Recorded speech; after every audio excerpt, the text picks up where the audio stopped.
खुदा का शुक्र है मटके पे लग गया। अगर भाभी जान को लगता तो हम चुप नहीं रहेंगे, हमें बदला लेना होगा उनसे। अरे औरतों पे पत्थर फेंकना ये कहां की मर्दांगी है? 7 दिन ही हो गया आपको साहब। मंजर देखकर ऐसा लग रहा था कि हम शिरडी में नहीं किसी और गांव में है। उनके सारे कारोबार से हम हिंदू अपना कोई भी सरोकार नहीं रखेंगे। तो तय रहा, वो लोग अपने खेतों में काम करेंगे और हम अपने।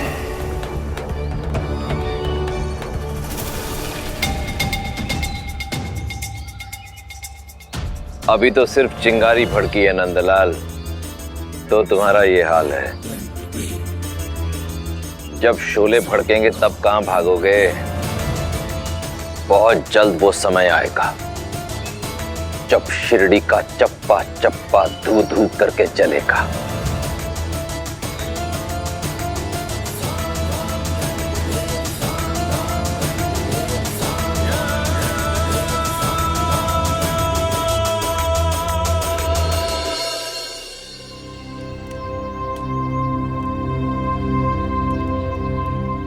प्रणाम साईं।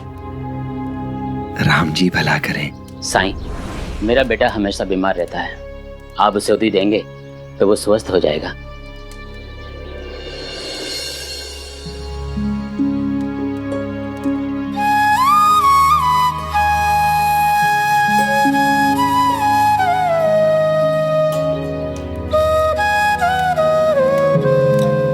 वैसे तुम्हारा बेटा जो अक्सर बीमार रहता है, करता क्या है वो? कुछ नहीं, वो दिन भर घर में ही रहता है। हम उसे इस डर से बाहर नहीं जाने देते कि कहीं वो गंदगी में ना खेले कूदे, धूल मिट्टी से दूर रहे, कहीं उसे चोट ना लग जाए। हम उसका घर पे पूरा ख्याल रखते हैं, फिर भी वो बीमार रहता है।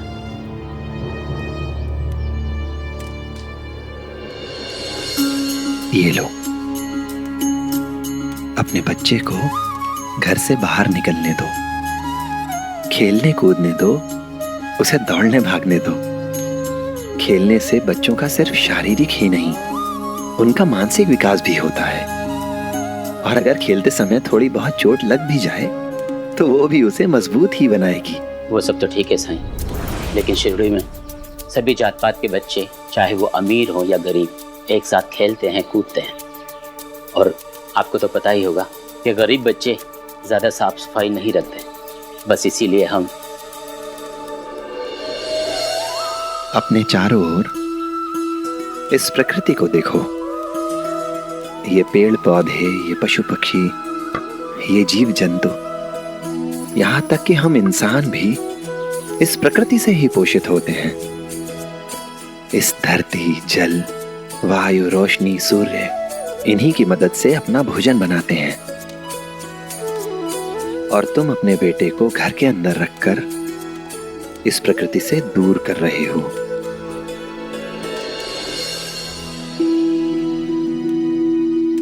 अच्छा, एक बात बताओ, अगर अपने बच्चे को इतना सुरक्षित रखते हो तो उसे पौष्टिक आहार ही देते होगे। कम से कम जिन बच्चों को तुम गंदा कहते हो, गरीब कहते हो, उनसे तो बेहतर ही खाना देते होगे। अब सोचो, जिन बच्चों को तुम गरीब या गंदा समझते हो, उनके साथ अगर तुम्हारे बेटे को दौड़ने के लिए कहा जाए तो क्या लगता है तुम्हें, कौन जीतेगा? वो गरीब का बच्चा ही, क्योंकि मेरा बच्चा तो उनकी तरह कभी दौड़ा ही नहीं। तुम अपने बेटे को पौष्टिक आहार तो दे रहे हो, लेकिन उस आहार से मिलने वाली ऊर्जा को जलाने के लिए अवसर नहीं दे रहे हो उसे बाहर निकलने दो, घर से खेलने दो, हर तरीके का खेल खेलने दो, सबके साथ खेलने दो। हो सकता है कि वो खेल कर थक जाए, उसे छोटी मोटी चोट लग जाए, पर देखना वो बीमार कम पड़ेगा। तुम्हारे बेटे को इस ऊदी की नहीं, तुम्हारे खुले मन की जरूरत है।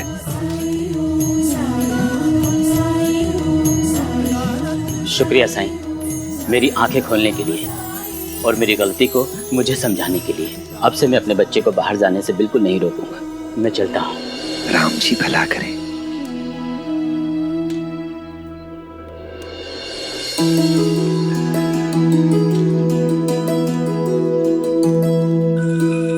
क्या हुआ बच्चों, आज तुम्हारा खेल बहुत जल्दी खत्म हो गया। साई, जैसे आप सबको ठीक करते हैं वैसे इस गेंद को ठीक नहीं कर सकते? इस संसार में हर चीज की अपनी एक आयु होती है और इसकी आयु अब पूरी हो चुकी है।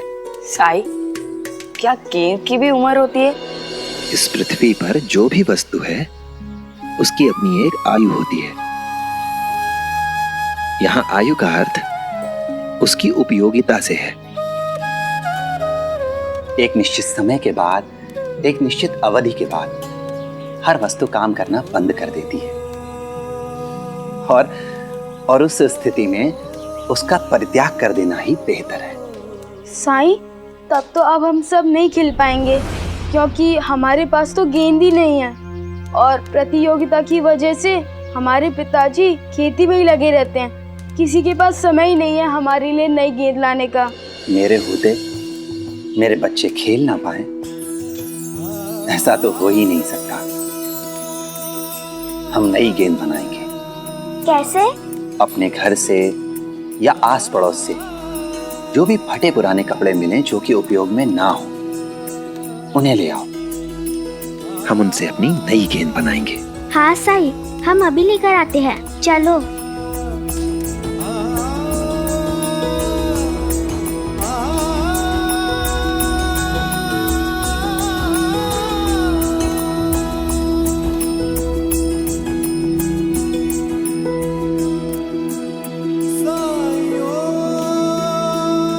अल्लाह मालिक। मुझे तो तुम्हारी सोच पर तरस आता है। इतना कुछ हो गया है हमारे साथ, क्या ये काफी नहीं है? उन हिंदुओं ने हमारे साथ काम करने से इनकार कर दिया और तुमने उन्हीं को अपने घर बुला लिया।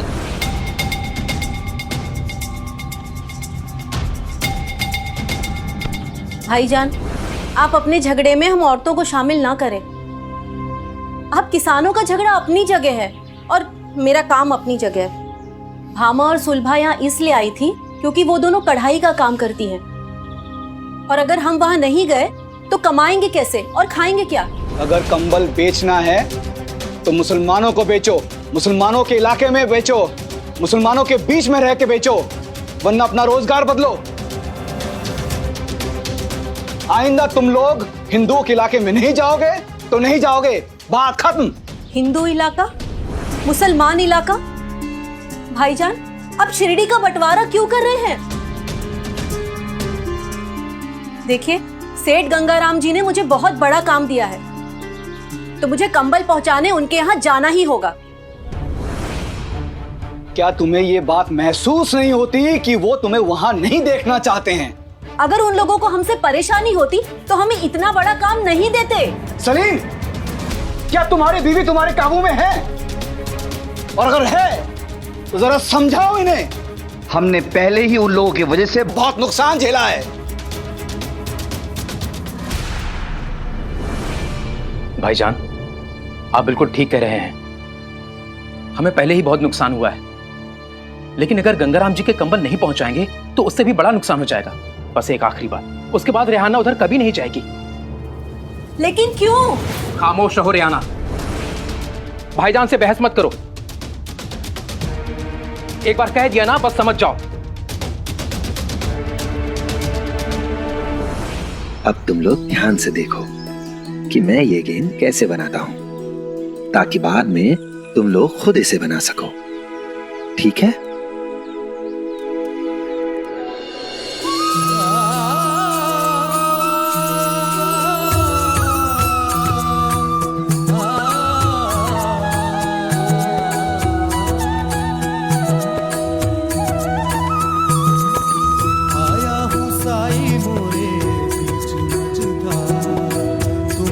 लगा दो साई,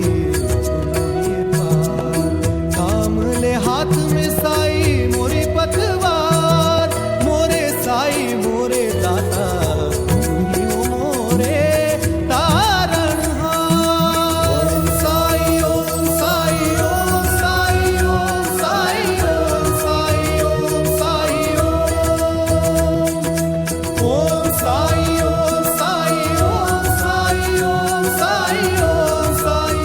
ये बन गई तुम्हारी गेंद। अब ये गेंद किसे चाहिए? साई, ये गेंद मुझे चाहिए। नहीं साई मुझे चाहिए, मुझे चाहिए, मुझे चाहिए, मुझे चाहिए, मुझे चाहिए, मुझे।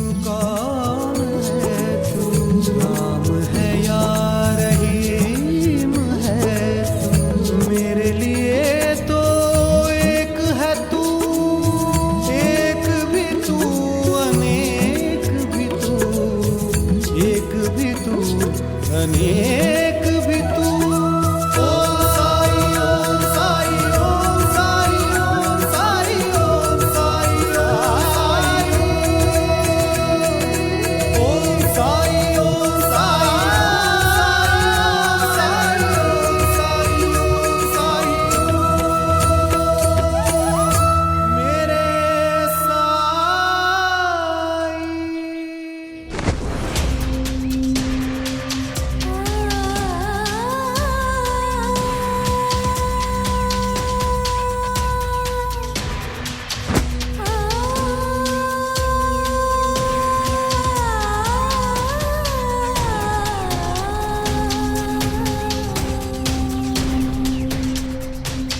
ये सब क्या है सेठ जी?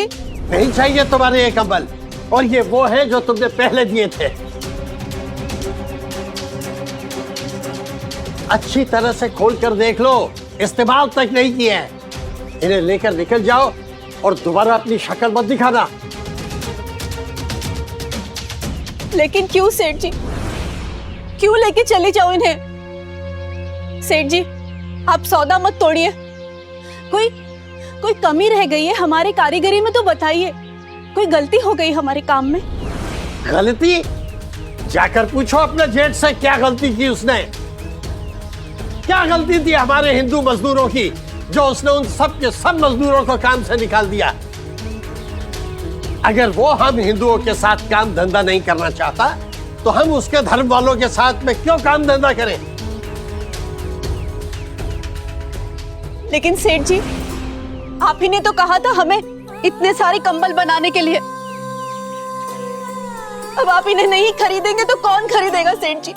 ये तो तय रहा कि इसे कोई हिंदू नहीं खरीदेगा। जाओ, जाकर बेचो इसे अपने धर्म वालों को। और हाँ, जो रकम मैंने पेशगी दी थी वो मुझे वापस चाहिए। मगर आपके दिए हुए सारे पैसे खर्च हो गए सेठ जी। उन्हीं पैसों से तो मैंने माल खरीदा और कारीगरों को मजदूरी दी है। सेठ जी, हमने ये कंबल बनाने में बहुत मेहनत की है। आप ये सौदा मत तोड़िए, हम बर्बाद हो जाएंगे सेठ जी, हम बर्बाद हो जाएंगे। जब अपने में आई तो दिन में तारे नजर आने लगे। जब सुल्तान ने उन हिंदू मजदूरों को निकाला था तब नहीं सोचा था कि उनके परिवार वाले कहां से खाएंगे। मुझको आईना दिखाने से पहले खुद देखो कि कसूरवार कौन है। अब ये कचरा उठाओ यहां से और दफा हो जाओ। सेठ जी मेरी बात तो सेठ जी।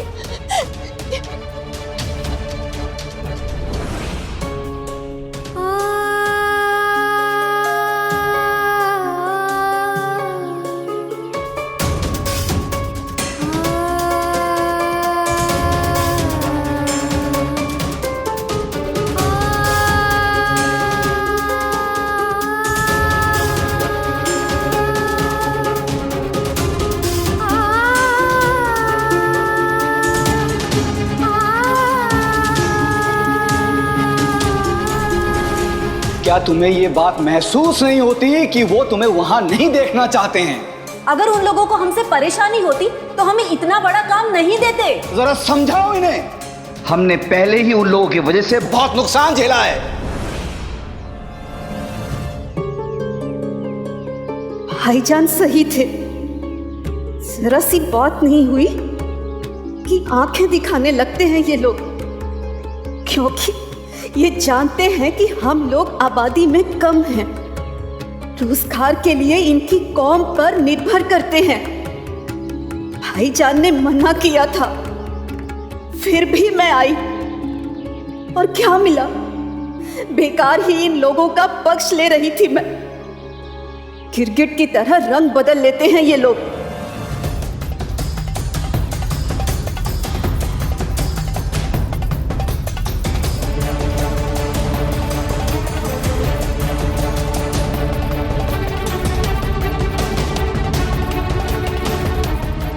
मैंने भी फैसला कर लिया है कि मैं अपने लोगों का ही साथ दूंगी।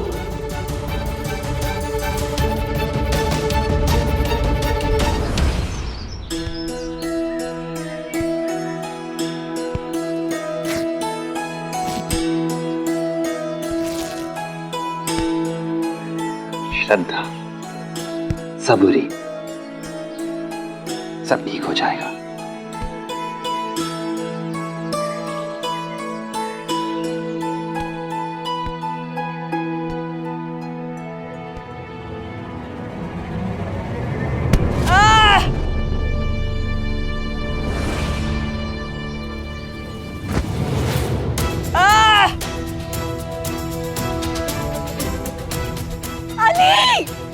अली, अली, बेटा, क्यों अली, अली क्यों?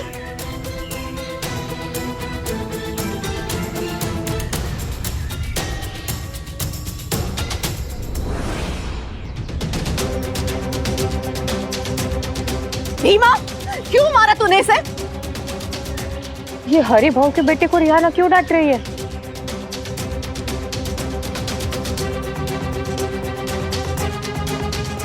बोल। चाची, मैंने जानबूझकर नहीं मारा। आप चाहो तो अली से पूछ लो। मैं तू चुप कर अली, मैंने अपनी आंखों से देखा इसने मारा है तुझे। वो गलती से लग गया, मैंने जानबूझकर नहीं मारा। मैं कुछ नहीं सुनना चाहती, मुंह बंद कर अपना। रिहाना,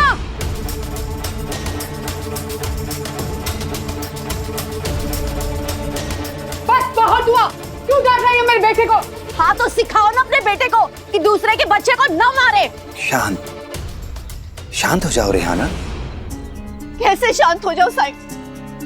आपने देखा नहीं कैसे इस भीमा ने मेरे अली को केन से मारा है? हाँ ठीक है, लेकिन उसने जानबूझ के नहीं मारा, खेल में लग गया। हाँ अम्मी, साई सही कह रहे हैं। खामोश हो जा तू। तू इन लोगों को नहीं जानता। इन लोगों को? ओह, किन लोगों की बात कर रही हो तुम? हैं? और कैसे लोग हैं हम? बोल, जवाब देना। बोल क्यों नहीं रही अब तू? देखा ना तुमने? हाँ, अरे तुम जैसे लोग ही ना बच्चों के बीच में भेदभाव करते हैं। सही कह रहे हो धूप पता वही नहीं, हमने तो कभी ऐसे नहीं किया। ये लोग वो लोग, और इन्हें देखो। हमने आज तक इनके बच्चों को यहाँ पर आने से नहीं रोका और ना ही अपने बच्चों के साथ खेलने के लिए रोका। अरे खेलने से तो इसलिए नहीं रोका ताकि तुम लोगों के बच्चे हमारे बच्चों के सर फोड़ सके, है ना? ए चुप कर, समझी ना? नहीं तो तेरा ये मुंह नोच लूंगी। तू चुप कर। अरे जा जा। अरे आई बड़ी। शांत, शांत हो जाइए आप लोग। मैं हाथ जोड़ के आपसे विनती करता हूं कि आप लोग ये आरोप प्रत्यारोप, ये लड़ाई झगड़ा बंद कर दीजिए। साईं, पहले आप ये बताइए कि आप किसकी तरफ हैं,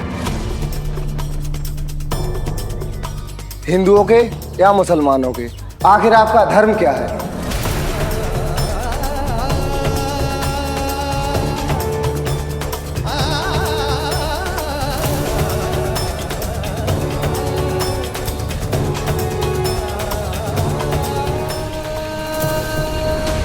धर्म,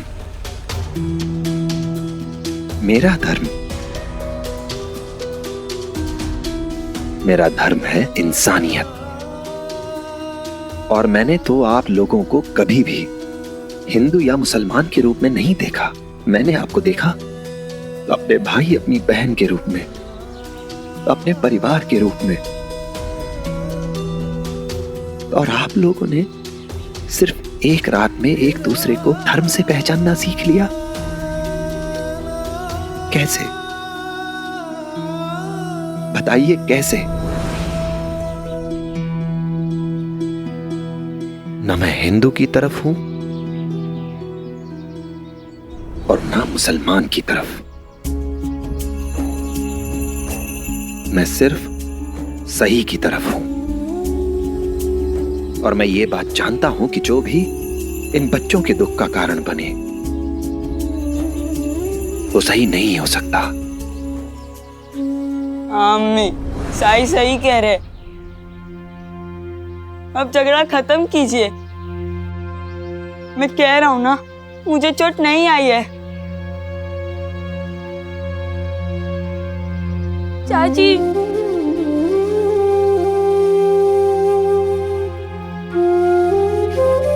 मुझे माफ कर दो, मैं अगली बार से ध्यान रखूंगा, पर मैंने जानबूझ के नहीं मारा। भीमा!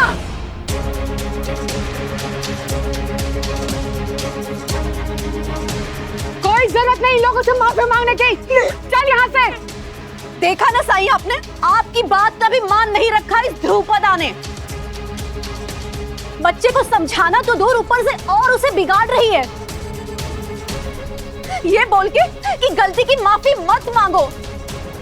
कैसे लोग हैं ये? कैसे कोई रह सकता है इनके साथ?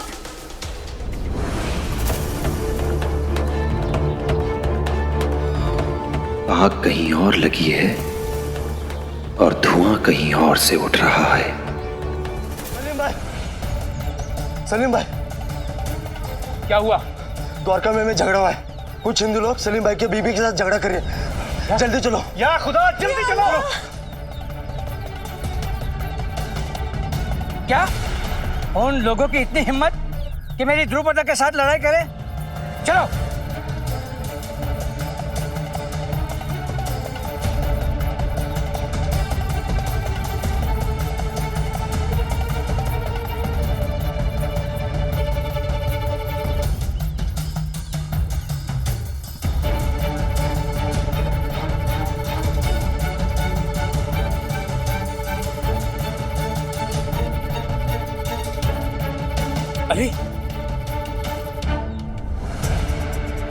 अरे देखो ना क्या बोले जा रही है। अरे चुप कर।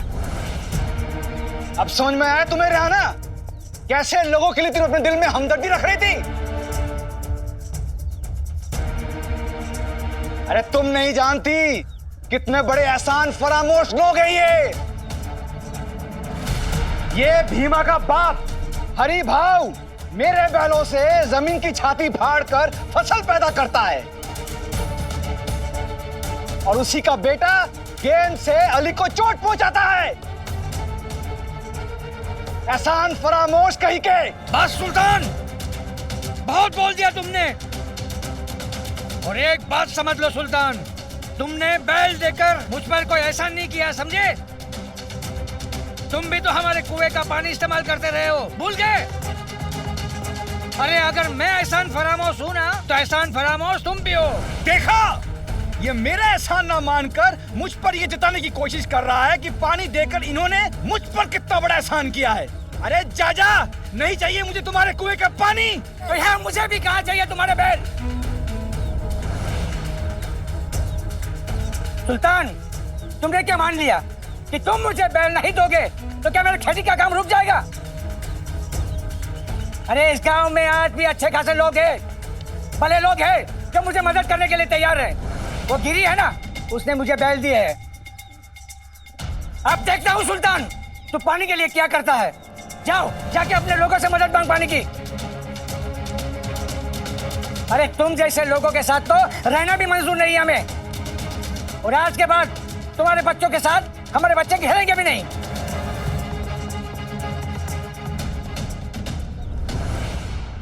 बिल्कुल सही कहा जी आपने। इनको हमसे इतनी ही समस्या है तो फिर हमारे इलाके में क्या कर रहे हैं ये लोग?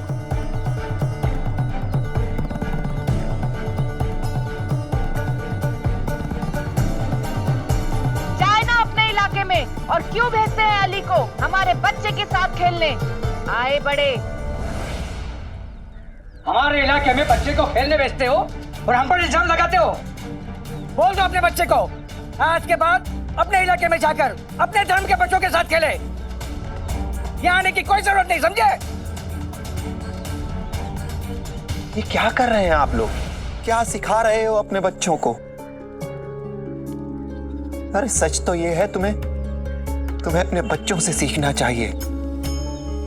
जब ये एक दूसरे के साथ भेदभाव नहीं करते तो क्यों अलग करना चाहते हो इन्हें? बोलो। साईं, हमें केवल अपने बच्चों की चिंता है, वरना कल इनके बच्चे अपने बाप की तरह हमारे बच्चों के पीठ में खंजर न भोंक दे। हमें कोई शौक नहीं है तुम्हारे आगे गिड़गिड़ाने का। अगर तुमने हमें यहां आने से रोका है तो हमारी कौम का एक भी बंदा तुम्हारे इलाके में नहीं आएगा।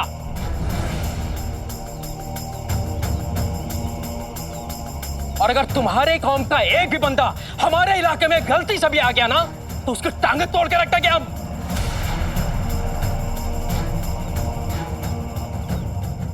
अच्छा, तो सलीम मियां, तुम क्या हमें धमकी दे रहे हो? धमकी देने से पहले सोच लिया होता सलीम कि इस वक्त तुम जिस जगह पर खड़े हो ना, वो जगह तुम्हारी नहीं, हम हिंदुओं की है।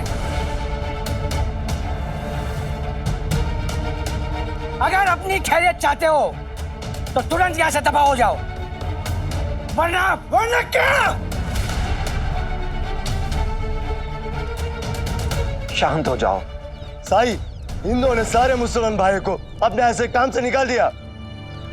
पहल मुसलमानों ने की है, हिंदुओं ने की है, हिंदुओं ने की है। अरे तुमने की है।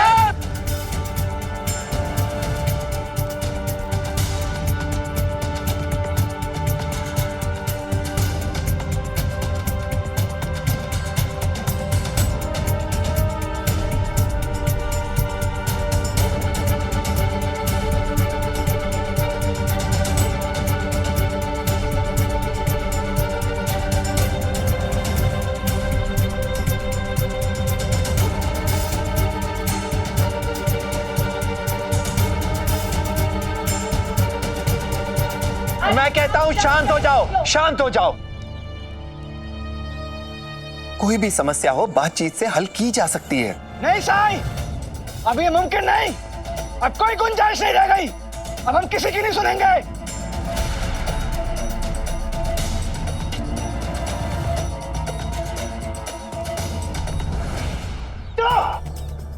चलो।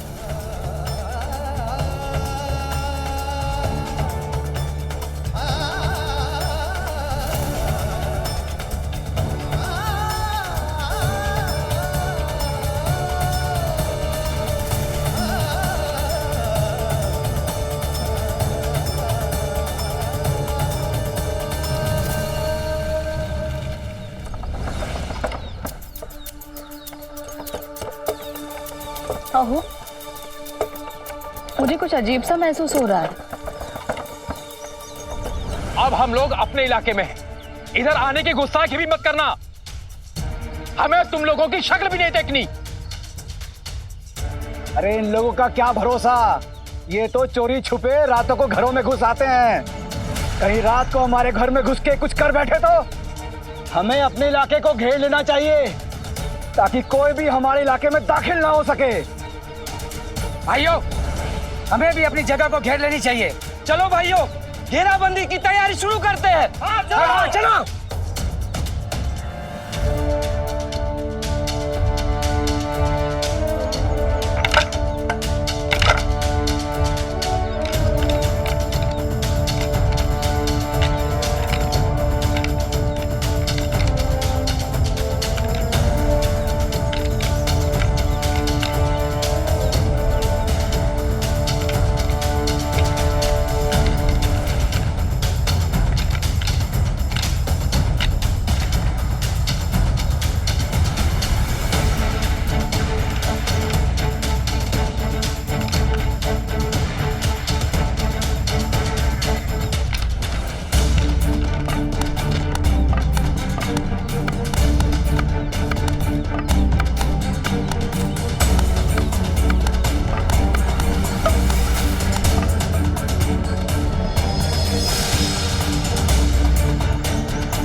क्या कर रहे हैं आप लोग?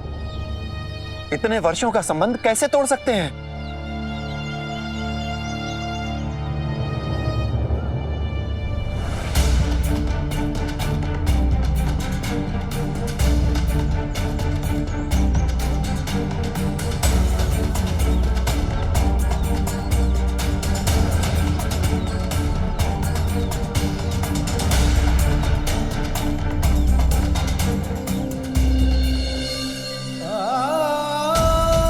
साई, साई,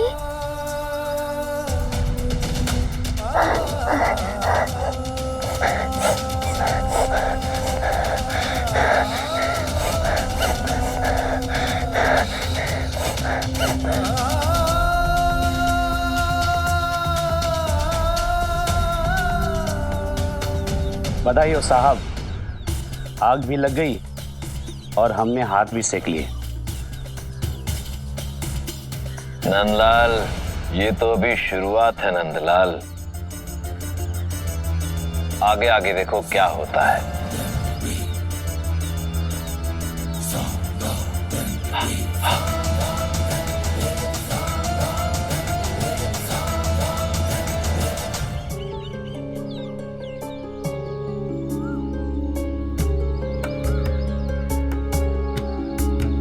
ये देखिए, लोगों ने दोनों तरफ से ये घेरे बना दी।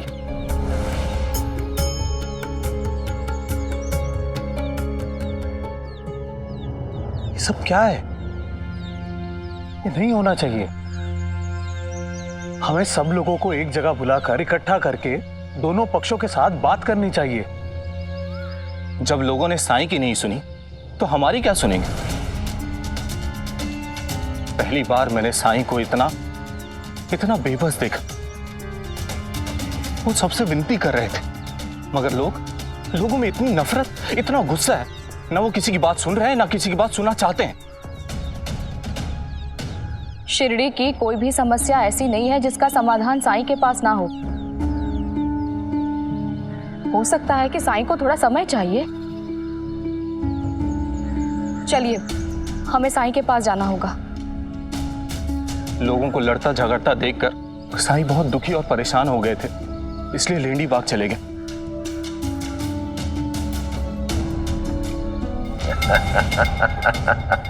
साहब, मुझे विश्वास है कि वो साईं खंडर में बैठ के यही सोच रहा होगा कि मैं शिरडी में वापस आया तो क्यों आया। अगर दिलावर के साथ रहता तो कम से कम मान सम्मान तो बना रहता, और यहाँ पे शिरडी वासियों ने उनकी बात न सुनकर उसे बेइज्जत कर दिया। नंदलाल, तुम्हारी दिक्कत यही है, तुम बहुत छोटी सी बात पर बहुत बड़ी बड़ी खुशियां मनानी शुरू कर देते हो। अपने दुश्मन को कभी कमजोर नहीं समझना चाहिए। मेरे साथ रहकर भी तुम्हें आदमी का सही आकलन करना नहीं आया। तुम्हें साईं की ताकत का अंदाजा नहीं है, पर मुझे है। मैंने लोगों की आंखों में जो इज्जत, जो श्रद्धा, जो भक्ति इस इंसान के लिए देखी है, वो आज से पहले कभी किसी और के लिए नहीं देखी। माना कि आज की स्थिति को साईं नियंत्रण में नहीं कर सका, परंतु आगे भी ऐसा होगा, ऐसा जरूरी नहीं। मुझे उसकी ताकत का अंदाजा है। ये आदमी अपने एक वचन से, एक उपदेश से इस सारे उथल पुथल हुए हालात को वापस शांत कर सकता है। मत भूलो कि दिलावर अली जैसे आदमी को इसी ने बदल कर रख दिया। उस दिन खेतों में इतनी मुश्किल से मारपीट की नौबत आ गई थी, लेकिन साईं ने पहुंचकर सबको शांत करा दिया। यह आदमी कुछ भी कर सकता है। इतनी मुश्किल से तो हिंदू और मुस्लिम के बीच में ये दंगे फसाद शुरू हो रहे हैं। साईं वापस हिंदू और मुस्लिम को एकजुट कर सकता है। अगर कहीं ये वापस लोगों के बीच में पहुंच गया और उन्हें भावुक कर दिया और कस्में दिला दी कि आपस में लड़ाई मत करना, तो हमारी सारी योजना चौपट हो जाएगी।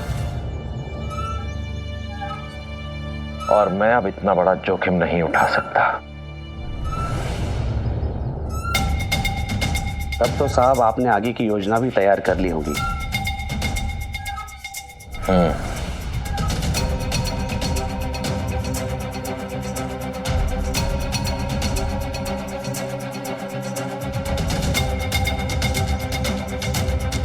मान गए साहब, बहुत दूर की कौड़ी चलते हैं आप।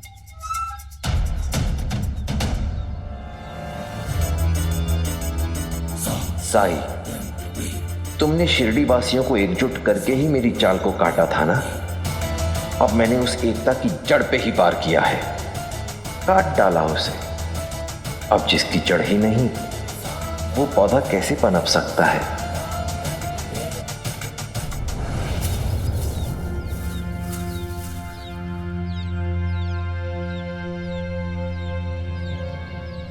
हमने आज तक इनके बच्चों को यहाँ पर आने से नहीं रोका और ना ही अपने बच्चों के साथ खेलने के लिए रोका। अरे खेलने से तो इसलिए नहीं रोका ताकि तुम लोगों के बच्चे हमारे बच्चों के सर फोड़ सके, है ना? साईं, पहले आप ये बताइए कि आप किसकी तरफ हैं? हिंदुओं के या मुसलमानों के? आखिर आपका धर्म क्या है? कैसे लोग हैं ये? कैसे कोई रह सकता है इनके साथ? अब समझ में आया तुम्हें रहना? कैसे लोगों के लिए तुम अपने दिल में हमदर्दी रख रही थी? अरे तुम नहीं जानती कितने बड़े एहसान फरामोश लोग हैं ये। अरे तुम जैसे लोगों के साथ तो रहना भी मंजूर नहीं हमें। और आज के बाद तुम्हारे बच्चों के साथ हमारे बच्चे खेलेंगे भी नहीं। इनको हमसे इतनी ही समस्या है तो फिर हमारे इलाके में क्या कर रहे हैं ये लोग? जाए ना अपने इलाके में। हमें कोई शौक नहीं है तुम्हारे आगे गिड़गिड़ाने का। अगर तुमने हमें यहाँ से रोका है तो हमारी कौम का एक भी बंदा तुम्हारे इलाके में नहीं आएगा। अगर अपनी खैरियत चाहते हो तो तुरंत यहाँ से दफा हो जाओ, वरना क्या?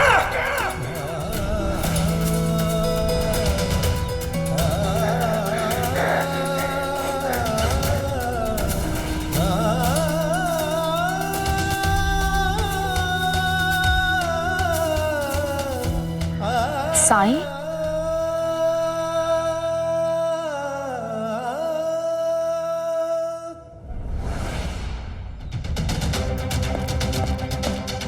हरिओम। ये सब क्या हो रहा है मेरी शिरडी में रत्नाकर जी? प्रणाम कुलकर्णी सरकार, सुस्वागतम। तो बात आपके कानों तक पहुंच ही गई। स्थिति इतनी बिगड़ने क्यों दी आपने रत्नाकर जी? नियंत्रण क्यों नहीं रखा? आप इतना विचलित क्यों हो रहे हैं कुलकर्णी सरकार? सबूरी रखिए। सबूरी? आपने मेरी शिरडी को बांट दिया है। मैंने आपको भूमि देने का वचन जरूर दिया है, लेकिन इसका अर्थ ये नहीं है कि यहां दंगे फसाद करने की अनुमति दे दूं आपको। दंगा फसाद? ये तो मात्र अशांति भर है। अब देखिए, दोनों संप्रदाय के लोग आपस में लड़ेंगे मरेंगे तो थोड़ी अशांति तो फैलेगी ना। और लड़ेंगे तो आपस में मसरूफ रहेंगे, फायदा तो हमारा ही है। साई के बारे में नहीं सोचेंगे। साई की सिखाई हुई सभी सीखों को दरकिनार कर देंगे। जो मैंने अपनी आंखों से देखा कुलकर्णी सरकार, वो आपने नहीं देखा। नंदलाल, बताओ कुलकर्णी सरकार को। जी साहब, जब दोनों समुदाय में लड़ाई हो रही थी। साईं, पहले आप ये बताइए कि आप किसकी तरफ हैं? हिंदुओं के या मुसलमानों के? आखिर आपका धर्म क्या है?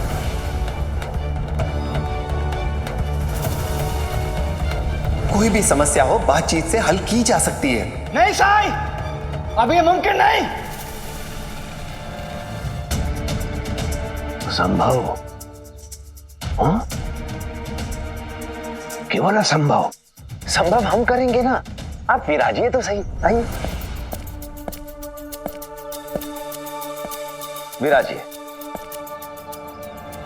ये जो धर्म का नशा है, बड़ा खराब नशा है। पढ़े लिखे को जाहिल बना देता है, और एक बार ये नशा इन जाहिलों की खोपड़ी में घुस गया, उसके बाद ये किसी की नहीं सुनेंगे। और जिसे धन की ये शक्ति समझ में आ गई और जो इस शक्ति को अपने फायदे के लिए इस्तेमाल करना सीख गया, उसके लिए धर्म किसी ब्रह्मास्त्र से कम नहीं है। मेरी बात याद रखिए, भविष्य में धर्म ही सत्ता का आधार होगा। आपके लिए भी बहुत फायदेमंद रहेगा अगर आप इस खेल को जल्द से जल्द सीख लें। आप समझ नहीं रहे हैं रत्नाकर जी, मैं शिरडी का राजा हूं। यहां जो भी होता है उसके लिए मैं उत्तरदायी हूं। शिरडी को 2 भागों में बांटने वाली बात अगर बाहर चली गई तो मेरा क्या मान सम्मान रह जाएगा, आप ही बताइए। मैं भी तो वही कह रहा हूं जो आप कह रहे हैं। आप शिरडी के राजा हैं, यहां पर सिर्फ आपकी हुकूमत चलती है, सब चीजें आपके नियंत्रण में हैं। ये अशांति सिर्फ तब तक फैलने देते हैं जब तक हम उस साई को शिरडी से बाहर नहीं कर देते।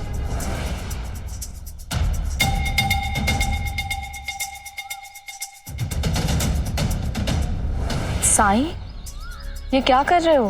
बाज़म्मा, नींबू के इस पौधे को देख रही हो? इस बेल ने इसे चारों तरफ से लपेट लिया है। ये इस पौधे का पोषण ले रही है, जिसकी वजह से ये पौधा बढ़ नहीं पा रहा है। साई, तो उन बेलों को आप काट क्यों नहीं देते? यही किया था पहले, पर ऊपर ऊपर से काट देने से समस्या हल नहीं होगी। इसकी जड़ तक जाना होगा। वहां लोग आपस में लड़ झगड़ रहे हैं और आप यहाँ। मतलब जब तक जड़ नहीं मिलती पौधा संकट में रहेगा। मैं कुछ देर अकेले रहना चाहता हूं ताकि मैं समस्या की जड़ तक पहुंच सकूं।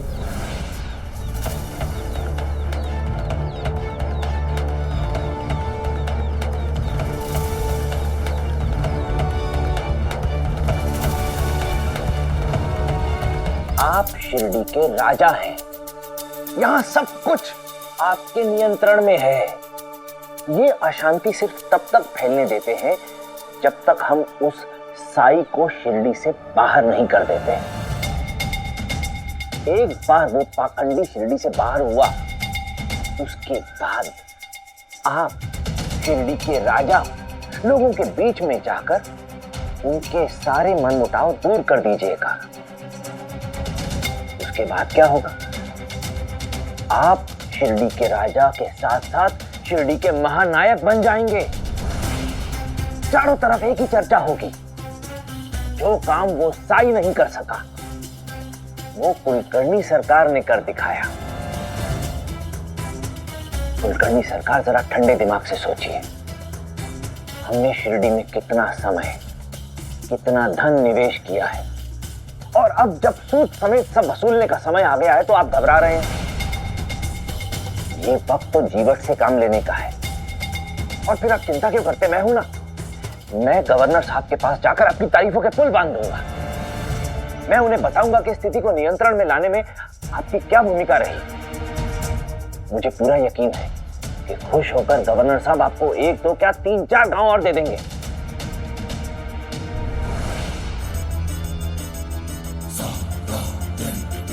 अंधेर नगरी चौपट राजा, बड़े मूर्ख, बड़े नासमझ हो सरकार। तुम वो नहीं देख सकते जो मैं देख रहा हूं। पानी सर के ऊपर जा चुका है। जैसी हालत शिरडी की हो गई है उसे अब कोई नहीं बदल सकता। और कल सुबह तो शिरडी में ऐसी आग लगेगी जिसे ना तुम बुझा पाओगे ना वो साई।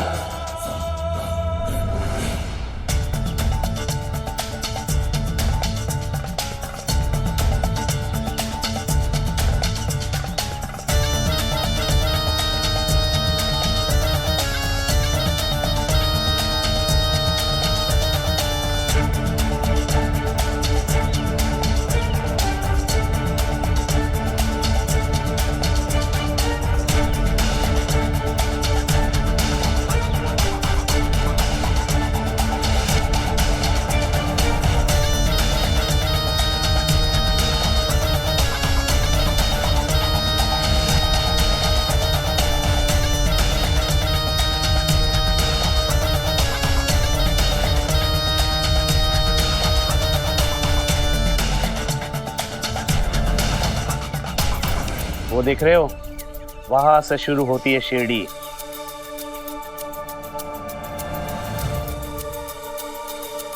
तुम चारों कभी भी एक साथ नजर नहीं आओगे। तुम दोनों मुस्लिम इलाके में दाखिल होगे और तुम दोनों हिंदू।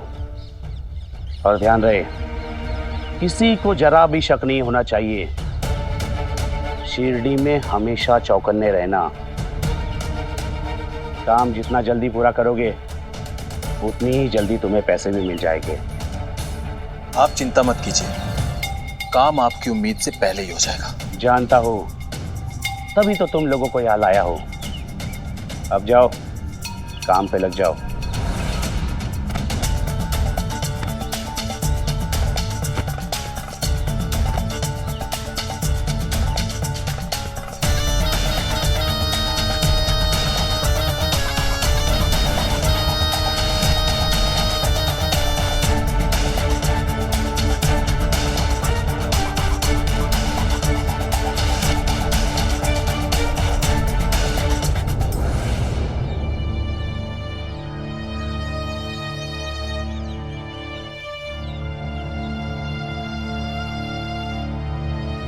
एक बहुत बड़ी मुश्किल आन पड़ी है। कुआं हिंदुओं के इलाके में है, अब पानी कहाँ से लाएंगे? वाकई में ये तो बहुत बड़ा मसला है। क्या घर में थोड़ा बहुत भी पानी नहीं है? आज का दिन तो निकल जाएगा, लेकिन कल का क्या? और बाकी लोगों को भी तो पानी चाहिए। कैसे नहाएंगे, कपड़े धोएंगे, खाना बनाना, साफ सफाई कैसे करेंगे सब?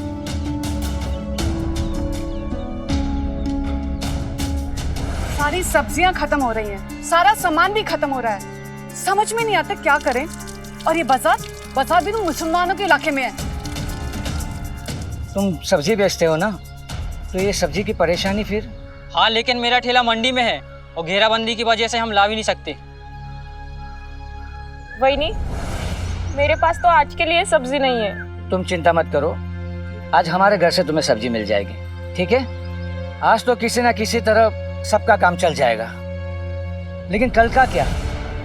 इस परेशानी को हमेशा के लिए हमें दूर करना ही पड़ेगा। हाँ, एक दिन की बात नहीं है ये, हमें इंतजाम करने ही होंगे। उन काफिरों से दोबारा दोस्ती का सवाल ही पैदा नहीं होता है। बिल्कुल सही कहा है आपने। ज्यादा से ज्यादा हमें तकलीफ ही होगी ना, हम बर्दाश्त कर लेंगे, लेकिन उन लोगों के आगे हाथ नहीं फैलाएंगे। लेकिन पानी का क्या करेंगे? कोई भी कुआं एक दिन में नहीं खोद सकता। ठीक है, हम शिरडी के बाहर वाले कुएं से अपनी पानी की जरूरत को पूरा करेंगे। क्या ख्याल है आप लोगों का? बिल्कुल सही कहा आपने हरिभाऊ। पास वाले गांव से सब्जियां सामान लाएंगे, हम सब एक साथ चलेंगे। आप सब तैयार हैं ना भाई लोग? सब एक साथ जाएंगे। उन एहसान फरामोशों के सामने हमें गिड़गिड़ाना न पड़े, इसके लिए जो भी जरूरी है हम करेंगे।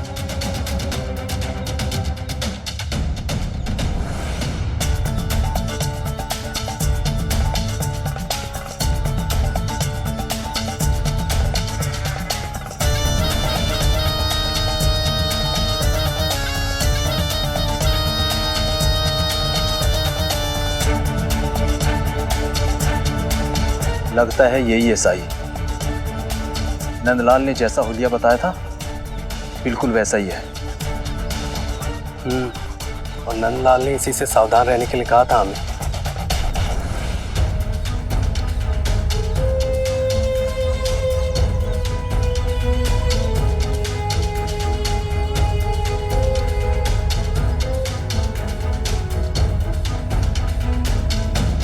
रुको,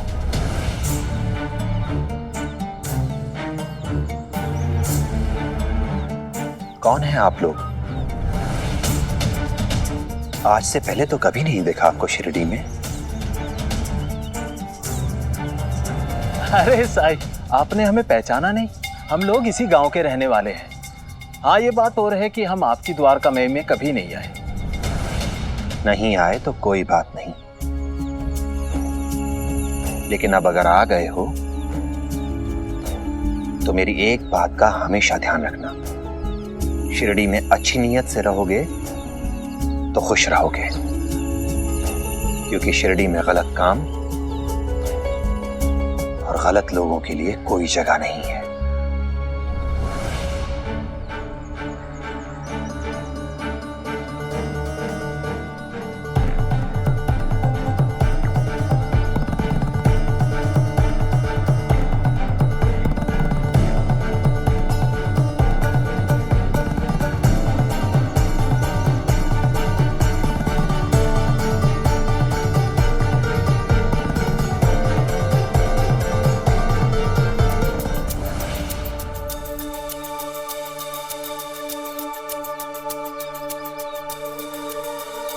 सुनो जी, रोज रोज दुकान जाकर सामान लाने में बहुत समस्या होगी। मैं तो कहती हूँ 1 हफ्ते का सामान एक बार में ही ले आते हैं, वही अच्छा रहेगा।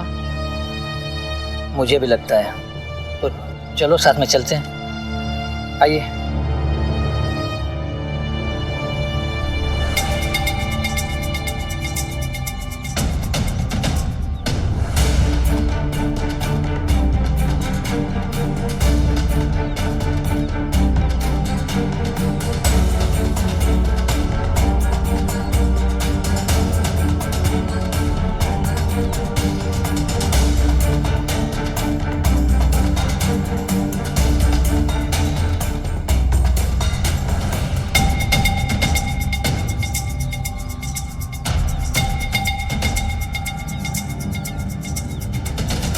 हम लोगों की शराफत का नाजायज फायदा उठा रहे ये मुसलमान लोग। अगर इन्हें और ढील दी गई तो पता नहीं क्या करेंगे। गांव में इलाके का बंटवारा तो कर दिया, और क्या करें ऐसे लोगों के लिए।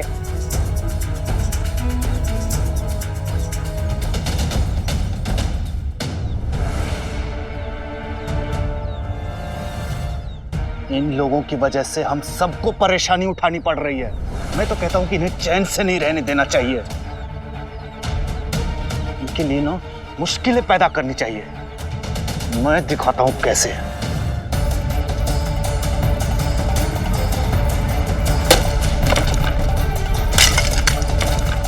इनकी हिम्मत कैसे हुई भाभी जान की तरफ पत्थर फेंकने की।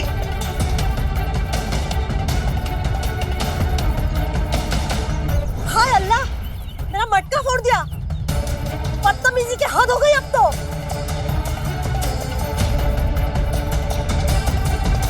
रहने दो मरियम, तमीज भूल गए हैं ये लोग। अरे इन लोगों को तो एक औरत के ऊपर पत्थर फेंकते हुए भी शर्म नहीं आई। इतने गिर चुके हैं ये लोग। अरे इन लोगों के मुंह लगेंगे तो हमारी ही इज्जत जाएगी। अरे हाँ हाँ, कौन तुम्हारा मुंह देखेगा? मुंह देखने के लायक तो हो क्या तुम? औकात बताता है, औकात तेरी है? एक औरत। ये तुम लोग बता। अरे तुम लोग बैठे लोगों, तुम लोग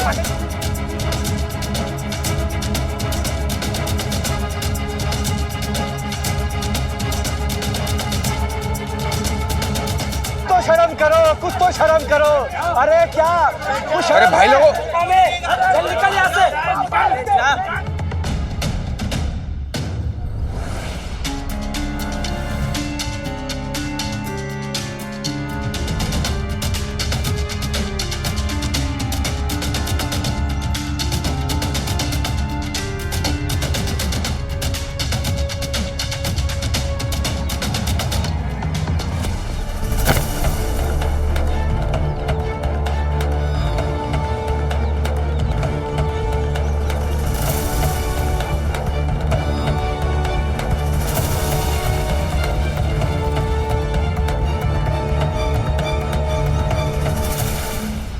कहा था ना मैंने, इन लोगों के पास नैतिकता नाम की चीज नहीं है।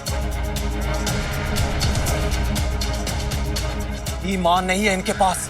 आपके कपड़े गंदे किए हैं उन्होंने, आप उन्हें सबक सिखाए। ये लीजिए और बता दीजिए उन्हें कि हम लोगों ने चूड़ियां नहीं पहन रखी है।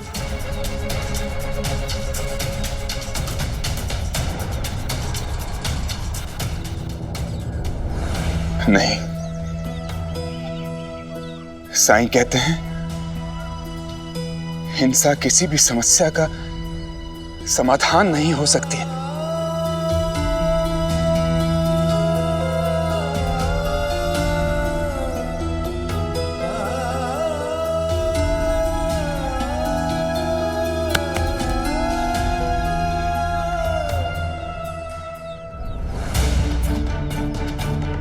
बस चुपचाप ऐसे ही सहते रहिए लोगों के जुल्म। आज एक के ऊपर कीचड़ फेंका है, अगर इनको जवाब नहीं दिया गया तो कल इनकी हिम्मत बढ़ जाएगी, फिर किसी और के ऊपर कीचड़ फेंकेंगे। ये कुछ भी कर सकते हैं लोग, कुछ भी समझते हो ना तुम लोग। हम खामोशी से अपनी मंजिल की ओर बढ़ रहे, उन्हें यह भी गवारा नहीं। अरे उन्होंने भाभी जान के ऊपर पत्थर मारा, खुदा का शुक्र है मटके पे लग गया। अगर भाभी जान को लगता तो हम चुप नहीं रहेंगे, हमें बदला लेना होगा उनसे। अरे औरतों पे पत्थर फेंकना ये कहां की मर्दांगी है? ये नामर्द है, मारो इनको। नामर्द कहता है गद्दार। एहसान फरामोश, अभी दिखाते हैं मर्दानगी। एहसान फरामोश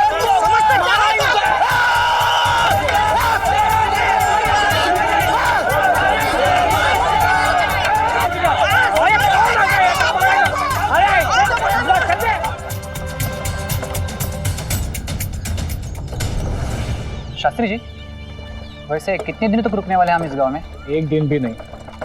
ये कागजात इस गांव के मुखिया कुलकर्णी सरकार को दे देंगे और बस निकल पड़ेंगे। कुलकर्णी सरकार को एक नए गांव का प्रबंधन देने की सिफारिश बॉम्बे प्रेसिडेंसी के गवर्नर ने की है, उसी के कागजात है ये। कुलकर्णी सरकार की शिरडी पर बहुत अच्छी पकड़ है। उन्होंने जिस प्रकार से शिरडी में शांति और सद्भाव बनाए रखा है, उसको देखते हुए ब्रिटिश प्रशासन उससे बहुत खुश है। क्या हुआ, गाड़ी क्यों रुकी? आगे रास्ता रुका हुआ है।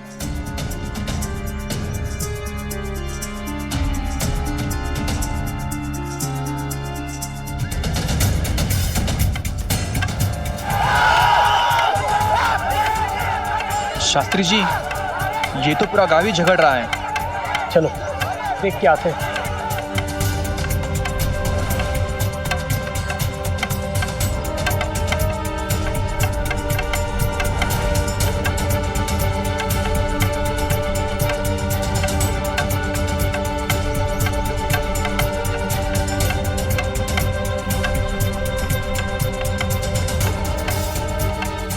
आगे मत दिखा मुझे। भाई क्या हो रहा है ये सब? और किस बात पे तुम लोग इतना हो हल्ला मचा रहे हो? हो हल्ला होता तो कोई बात नहीं थी, लेकिन हालत बद से बदतर हो गया इस शिरडी में। हम हिंदू लोग उन मुसलमानों के साथ नहीं रहना चाहते। ये घेराबंदी देख रहे हैं ना आप, हमने इसीलिए बनाई है। अब शिरडी हमेशा ऐसी ही रहेगी, दो हिस्सों में बटी हुई। अरे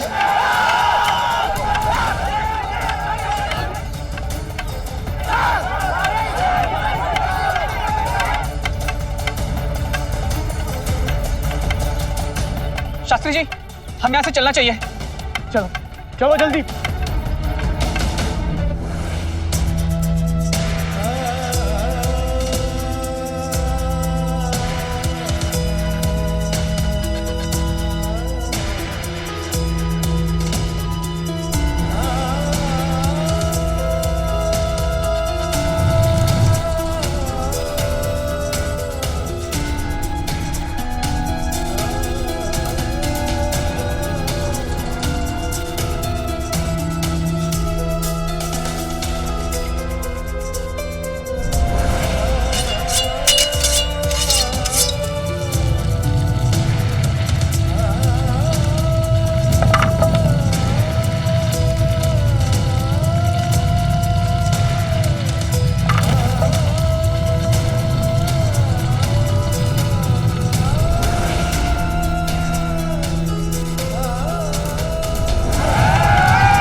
ये क्या हो रहा है कुलकर्णी सरकार? आप यहाँ घर पर चैन से बैठकर आराम कर रहे हैं और लोग वहाँ पे एक दूसरे के साथ झगड़ रहे हैं। कौन समझाएगा उनको? हरिओम, ऐसा बिल्कुल नहीं है शास्त्री जी। मैं गया था समझाने उन्हें, मैंने रोका भी था उन लोगों को। अगर विश्वास नहीं हो रहा है तो अब पूछ लीजिए आप। हाँ शास्त्री जी, सरकार ने तो बहुत कोशिश की। तो अब आप ये कहना चाहते हो कि आपके गांव वाले आपकी ही बातें नहीं सुनते? वो छोड़िए, आप यहाँ किस लिए आए हैं वो बता दीजिए। तीसरे गांव के कागजात देने के लिए।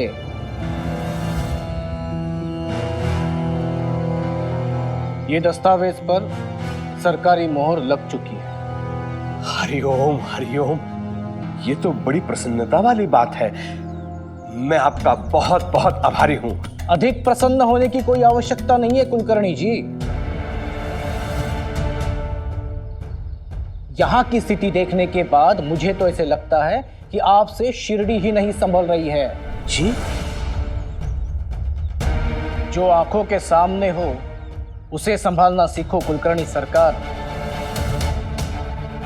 अब रहा सवाल तीसरे गांव का, तो ये दस्तावेज तो मैं आपको नहीं दे सकता। जी?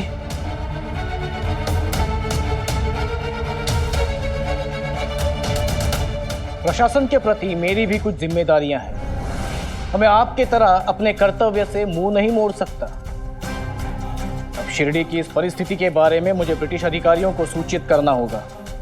अब वहां से जो निर्णय होगा उसके बारे में आपको बाद में सूचित किया जाएगा। शास्त्री जी सुनिए ना, देखिए मुझे कुछ अवसर तो दीजिए, कुछ समय तो दीजिए। मैं कुछ ना कुछ करने का प्रयास कर रहा हूं। देखिए आप शास्त्री जी, इस रत्नाकर के चक्कर में मुझे चक्कर आने लगे हैं। यदि शीघ्र ही कुछ नहीं किया ना तो वही बात हो जाएगी। चौबे गए थे छब्बे बनने, डूबे बनकर आ गए।